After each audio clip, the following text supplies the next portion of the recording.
সত্যি খুব ভয়াবহ পরিস্থিতির মধ্যে দিয়ে পার করতেছি। আসলে এই মুহূর্তে আসলে আমরা অনুরোধ করা ছাড়া কিছু করার নেই। বন্যায় ফেনীর ভয়াবহ অবস্থা দেখে কাঁদো কাঁদো এক ভিডিও বার্তায় যা বললেন ক্রিকেটার মোহাম্মদ সাইফুদ্দিন। বাংলাদেশের ইতিহাসে এমন বন্যা, এমন প্রাকৃতিক বিপর্যয় এর আগে দেখেনি কখনো বাংলাদেশ। জাতীয় দলের অলরাউন্ডার মোহাম্মদ সাইফুদ্দিনের বাড়ি ফেনী জেলায়, ফলে তাকে ফেনী এক্সপ্রেস বলে থাকে তারা। তার জেলা জুড়ে বন্যায় পরিস্থিতিতে ভয়াবহ রূপ নিয়েছে। নিজের এলাকার পরিস্থিতি নিয়ে সামাজিক যোগাযোগ মাধ্যমে এক ভিডিও শেয়ার করেছেন তিনি, যেখানে তিনি সরকারি উদ্ধারকর্মী বাহিনীদের কাছে সাহায্য চেয়েছেন। তিনি বলেন, ফেনীর অবস্থা এখন খুবই ভয়াবহ। আপনাদের সাহায্য ছাড়া এই বিপর্যয় আমরা সামাল দিতে পারবো না।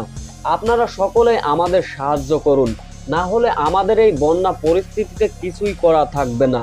যেখানে পানির ভিতর দাঁড়িয়ে মোহাম্মদ সাইফুদ্দিন বলেন, আর এই মৃত্যুর মিছিল আমরা দেখতে চাই না। আপনারা সকলে ফেনী জেলায় চলে আসুন, এখানে খুবই ভয়াবহ পরিস্থিতি। এখানে ফোনে চার্জ দিতে পারছি না, কারেন্টের খুবই সমস্যা, নেটওয়ার্ক নেই বললেই চলে।